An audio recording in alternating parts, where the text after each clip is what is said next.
I got to know him last year and had a great conversation about who he was as a person, what he stood for, what his message was, how he tried to inspire people, considering where he grew up and how he turned that into something extremely powerful and represented the entire city. So definitely a sad, tragic event. Obviously, send prayers to his family, his community, to Lauren London, and hopefully they stay strong through this. It's tough. Senseless crimes that don't need to happen, especially with a guy who was doing what he was doing. Nipsey Hussle murdered outside of his South Central Los Angeles store, Marathon. And there were so many people who were touched by this, athletes, celebrities alike. LeBron James saying, just spoke with you the other day, telling you how proud I was of you, hoping to see you at a Laker game next season.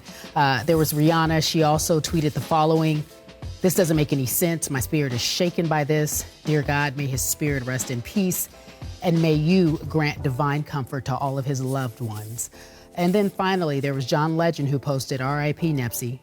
I just spent Thursday with him filming a video for a beautiful new song he created and we created with Khaled. We filmed in Inglewood, close to where he grew up. He was so gifted, he was so proud of his home, so invested in his community. Utterly stunned that he's gone so soon."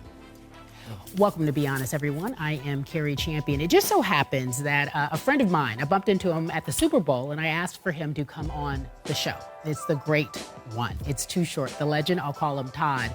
Well, Todd, as you know, this coincides with, we had no idea what was happening this weekend, but I thought it was apropos to have you on now. And when you first heard the news, Nipsey Hussle murdered in front of his store, what were your thoughts?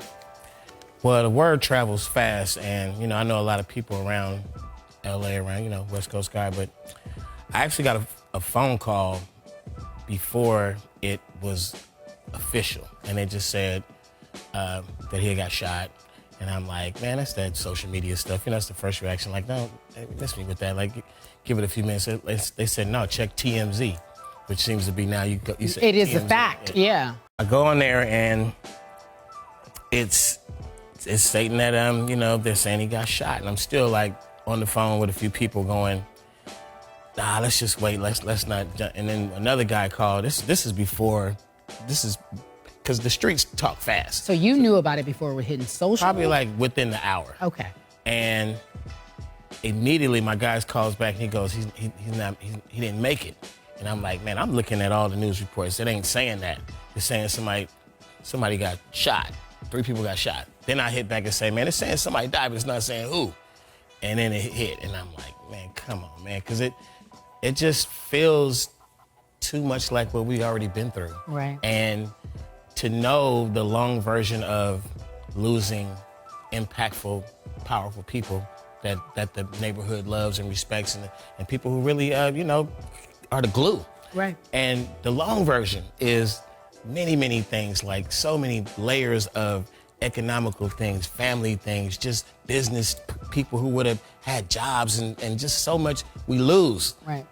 Works of art that aren't going to be completed or ever done, like just so much that I miss about a Tupac and a Biggie, and now we keep repeating this cycle, and it's like, what is it, 20 years later? 20 years later. Yeah, everything you're saying is what a lot of people in the community, the culture, have talked about.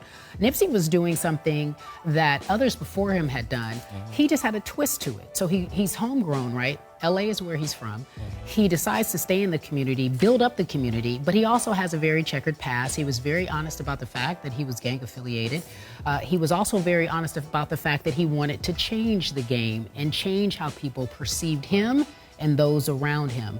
And he started, and it's great that I have you on, he started with mixtapes. Like, you are king, you are inventor of mixtapes. That was his hustle. He pretty much had the same blueprint as me and a few other guys had. You start off in your own neighborhood, and you take it to your people, you give it to them in whatever form you can, and they love you, and you just grow from there, and you just like, you start, you're an entrepreneur without even knowing. You know what I mean? You're like, I just want to get this music out here. I want to do it the best way possible. But at all times, you're in control of your destiny because you have so many opportunities to sell it away, sign it away, let somebody else run the show for you. We have very creative people out here who have great careers. And 4 or 5 years into it, they realize I never even attended to my money. Yeah. And where's the money? And the person who had the money is like, sorry, bro, I kind of was being bad while you was making all that money, and it's all gone. So you applaud people who have the bravery to stand there and be the artist, be the businessman,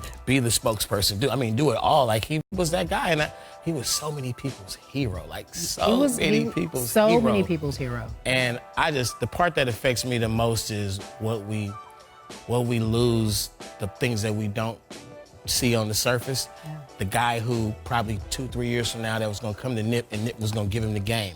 The business that was gonna spin off from another business, like just opportunities, like the artist he was gonna discover, or the person who from his own neighborhood who he was gonna bring up next. Like, we lose all that. Yeah. So, that hurts me. I think about the kids, the family, you know what I mean? That's painful. The quality of life that he was providing for who knows how many people. Todd, but I have to ask you this. There's this story, and history keeps repeating itself. You mentioned Biggie, you mentioned Pac. There is something within the community where there is this element of jealousy. We all know that Nipsey tweeted beforehand that having enemies is a blessing, literally an hour before this happened. When do you ever evolve as an artist? There is a time when you say, listen, there's two ways I can go. I can still be with these people that I grew up with, who had my back, who were the homies from the hood, and then I want to do something different. So I can't always bring everybody along. Everyone knows that.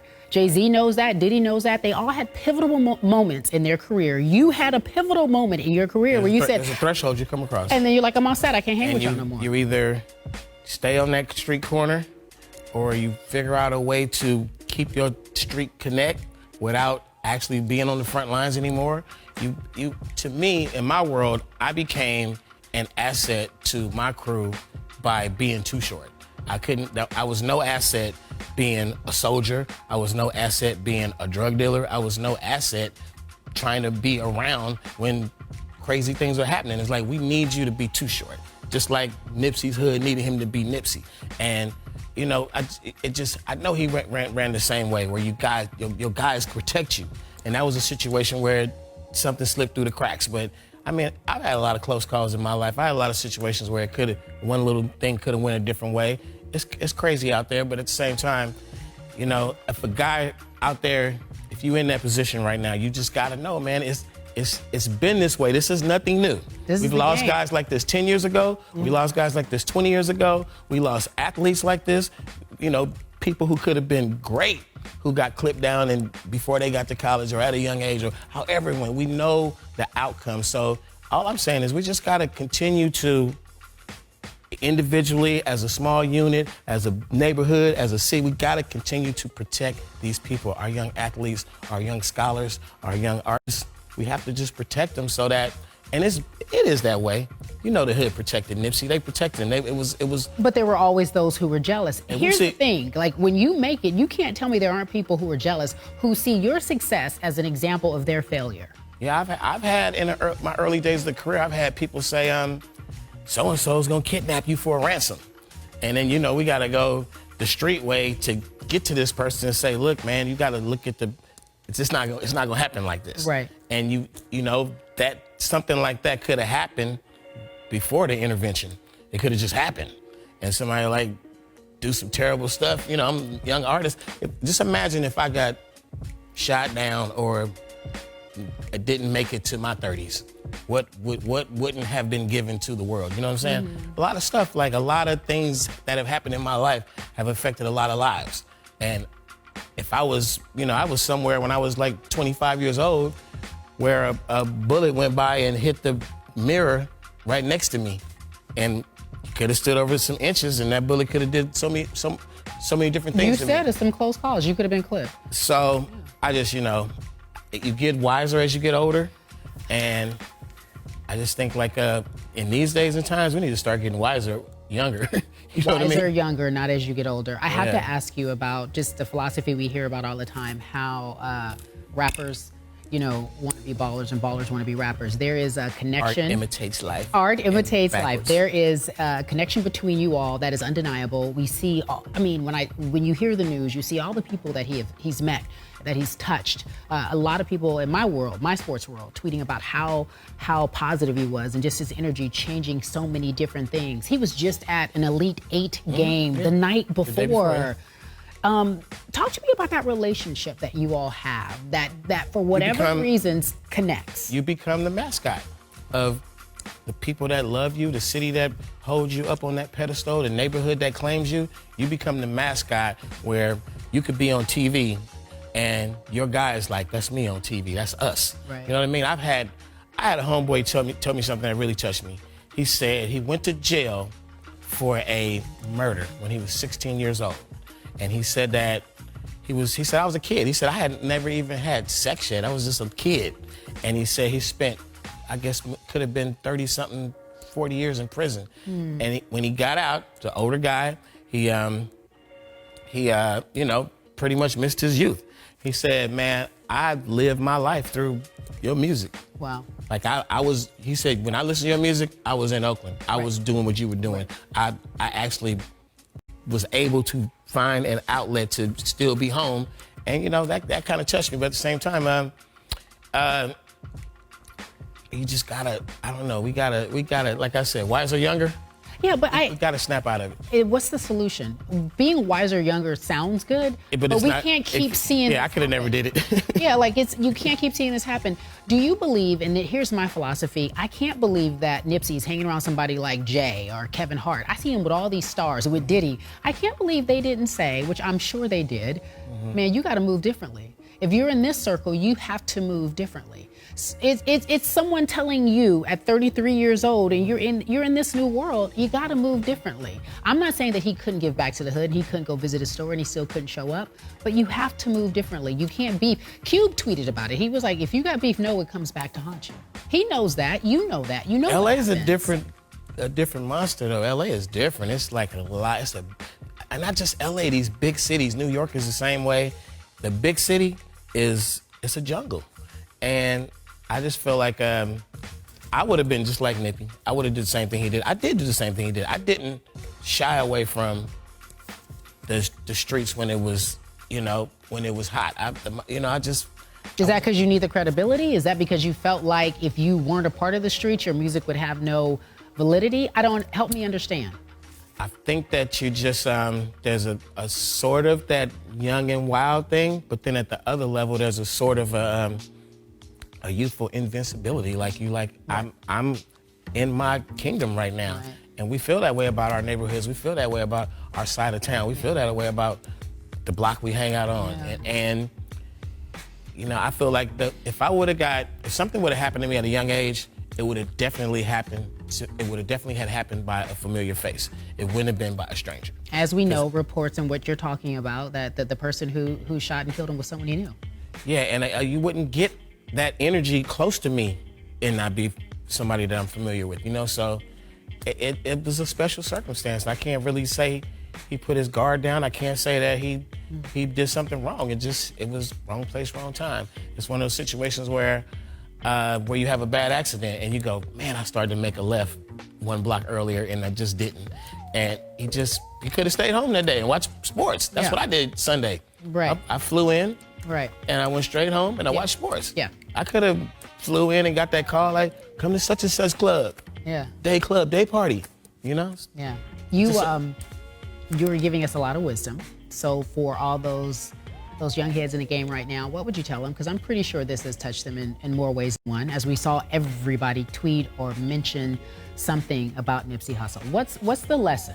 What's the message? What is the lesson? I think we all get these wake-up calls from things like this happen to people that aren't famous, people that are close to us. Like you know how real life and death is. I personally, Todd Shaw, I'm like, stay focused on the business first and foremost, but enjoy it. Enjoy life, enjoy it. I can't tell you that if you do yoga every day and meditate that you're not going to get hit by a truck next week. I can't tell you that. Right. I can't tell you that, but I can tell you, enjoy these next 7 days. Enjoy tomorrow. Enjoy today. And, just try to have that quality of life and keep your eyes open. It's not nothing new. This is not anything new. This is something old that is broken. This is not something that the wheel just fell off. This is an old, broken mechanism that has so many layers of civil rights and mass incarceration and all these different things that happen in these different neighborhoods and gentrification and whatever you could name. We could sit here and have this debate for hours about. Yeah, it's not about rappers and hanging out in the hood. It's about what's been going on in the culture. So individually, why don't you bring that good energy, man? It's a lot of us out here. It's this beast of a thing called social media that is so hateful that you could post a picture of a little girl with a kitty cat and the fourth comment is going to say something about. You're right. Something very terrible about her ears or something. Like, dude, it's a girl and a cat. Right. Why are you focusing on her ears? So it's this ugly beast, and I think I don't know why we're using something that could be like so. I mean, could you imagine a positive social media? I don't even know what does that mean? How does that look? Positive social media? I don't know what that's sort of like Avatar the movie when they all put their energy together and everybody's one. If we had some kind of connect on this World Wide Web, you know what I mean? It might be a different outcome, but I want to mention, as we're talking about... MySpace wasn't that mean, was it? I don't even remember MySpace like that. You did your music on MySpace. The killer, by the way, the suspect, the alleged suspect, is now in custody, so we should mention that. That is a new development as we do this pod show. I want to transition, and it's not necessarily a tough one. The Warriors, when they heard what happened in Nipsey, they did a bit of a... I guess maybe a tribute. They did the Crip Walk at the game. And I know that you are a Warriors fan, so this is my opportunity to talk some sports with you. You clearly are representing today. I appreciate it. It's a sports show, so. Yeah, so why not, right? Talk to me about your Warriors. I had to blend it all together. Notice I'm wearing a Warrior logo. With Raider colors. Yeah, I see what you're doing. And the City of Oakland logo. Okay, you doing it. Okay, you went hard. I knew you were gonna hit me with you grew up in LA. And then I was like, I even got an old picture of me, like an old picture in my Warriors gear. So I'm like, I came prepared. You came prepared. I was like, you're not gonna get me. By the way, we will actually take a look at that photo. You did grow up in South Central, but you from Oakland. So you got to, what's the difference? I grew up on 80th and Normandy, straight up Showtime Lakers fan, LA Rams fan. And what happened? Well, it was a big gap between Showtime and the next wave, the Kobe Shaq. Come on now. It was a big thing in there, and then you can't ever. Once you're Lakers I moved to Oakland at a very impressionable age. It was the summer. It was like right when I turned 14. It was 9th grade, and I'm becoming a man, and things happened to me as a man, as a young man, that it's like love. It's like a love affair. It's like it made me write music. It made me become Too Short, and it's like I never even looked back. The best thing that I got, like, I love the way I know how it's very different in SoCal and NorCal. You're right. So I love the way that I know the mentality of both areas. It's two different worlds. SoCal people get up to, particularly, let's just say LA, Oakland. LA people go to Oakland and they got to figure it out. It's different. Yeah. Oakland people go to LA and they got to figure it out. It's not the same movement. So I happen to know the architect of both of those, and I kind of always naturally moved in both environments. But moving to Oakland, it changed my life. It changed my life, and as a sports fan, early on, when I started to transition to Bay Area sports, I had a job every game. So every game you got hired, the next game you didn't have a job. You had to get picked again. So I was a regular, get out there, and you would literally sell Coca-Cola, the vendor, up and down the aisles with the big thing on. And you got to sell, 32 sodas or something like that. And you sell the sodas, get a new load, go out and sell them. And a lot of those guys who did that with us as kids, they grew up to be really good business guys. Of course. Like, a few of them were drug kingpins, a few of them were, music guys, a few of them became business guys. It was like this training that taught you how to, you gotta stash your profit, you gotta make your money, stash your profit, re-up, and get, it was that type of thing. So Warriors win it again? I gotta ask you that because people are saying this year they're very vulnerable. The chemistry has been disrupted a bit. Everyone's not getting along. I like the fact that it appears to be that these very dominant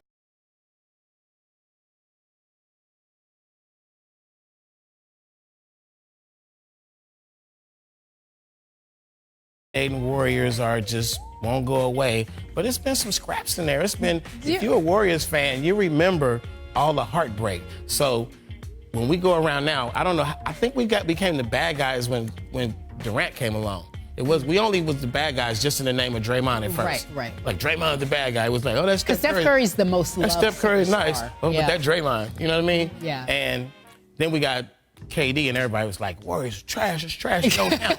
So I go around places now as a fan, I'm just going, we're the Warrior fans, it's part of my show. Right. And they go, boo. Okay. So the world hates the Warriors, they try to, but if you're a Warriors fan, that is like throwing cotton balls at me. I feel nothing when you say, when you want us, a Warrior fan, you want us to feel bad about being good, about having too many good players. Like, were you there? Did you see? Right. We used to go to Warrior games just to watch the star on the other team. You get a call like, hey, what a Warrior game? Like, I ain't going. Like, man, Kobe in town? Like, oh, for real? Let's go. Like, that's how it went. So we go, and we knew that the Warriors would give you a good game, 3/4 of a good game, and then, you know, fourth quarter we started getting whipped on, and it was like that. It was worth it. So will they win it all this year? I'm hoping that it's a good war. Me personally, I'm a sports fan. So in the eyes of Houston beating us down, appearing to beat us down last year, nice. and it's the dire moment and it's over, and then you want to blame it on Chris Paul's injury that we get the last whatever. You could go back and say the one that LeBron got, the Draymond suspension. So many variables of what could have happened, but. Do we win it all? I feel like we battle to the end this year. I'm really impressed by the NBA, the team stacking up, and us thinking as fans and analysts that it couldn't happen because what the Warriors did you can't keep doing it, but it's happening. I think that the East boys look good this year. So yes, and I think that in a roundabout way, yes, y'all gonna win it all. I think that top 4 or 5 in the West look good. No, this is what I'm saying. I'm saying, as a sports fan,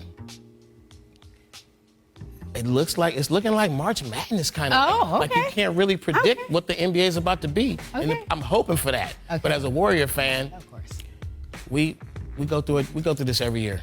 It looks good. It looks bad. It looks good. It looks bad. It looks bad, and then you're like, Steph Curry can't shoot, and then next game you make 15 threes. Like.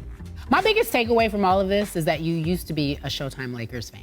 And that at your heart, at your very core, when you go to these Laker games, you are rooting for them. That's my takeaway from this entire conversation. I have a good friend, Scarface, the rapper from Houston, Texas. I'm familiar. And we have decided that we come from big states. And you can't put us in like these little cities with just one little team and whatnot. So I'm like, Face, what's up with them Spurs? What's up with them Rockets? And he's like, man, you know, whoever on top, that's who he's rolling with. He's like, I'm a fan of sports in the great state of Texas. And I've always felt that way about California. Okay, like even the Final Four, men's, women's, basketball, whatever it is, I'm rolling with the West Coast. When my team is no longer there. Yeah. Like last year we had football, we had the Chargers and the Rams knocking on the door. Yeah. I'm not a fan of I hate the Chargers. Yeah. You know what I'm saying? Sure. But if the Chargers would have went to the Super Bowl against New England, some Saints or something, I would have rolled with the West Coast. Okay. It's just how it is. Okay. I get it. I feel you. People probably feel that same way. You're a little more honest about it. Before I let you get out of here, we got to talk about some new work. So I'm on the social media. There is some positivity there. I see that you and Ice Cube are doing something together. Two real OGs. You got to tell me about this. What's the latest project? It's the song we just did. We shot a video. It's called No Haters, and it's from Ice Cube's project.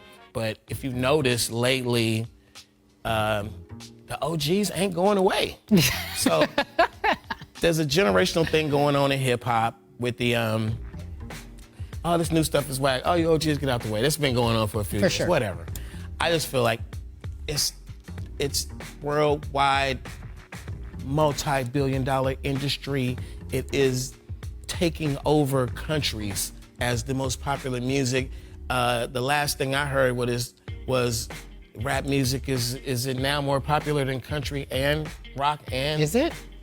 Well, in my world it is. Yeah, okay. I'm like, all right, tell me something. I'm with you. So basically, I'm proud of the hip hop industry. Yeah. I am you'll never hear me talk about how whack the new hip hop is, because it's actually dope. And I go to parties and you put on new music and they have a good time. You go check the charts and they're up there. You go check the you see what they're wearing now, right? Right. You know what I'm saying? It's, yeah. So you got to be proud of our youngsters, man. They getting it. And then at the same time, don't think that you're going to get rid of Too Short, or Ice Cube, or Nas, or Fat Joe, or E40. We ain't going nowhere. We still here. And you know, if you don't believe it, I had a young chick was hanging out, and she's like, man, when you going to make some music? I'm like, we make a lot of music.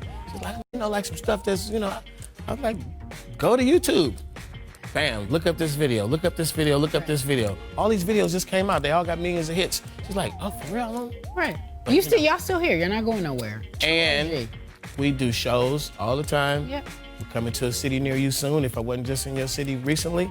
And basically, I don't think it's gonna change. And I wish for my young rappers, we talked about earlier how you need to hang it, you need to survive, you need to provide, you need to be in there for your community, for your family.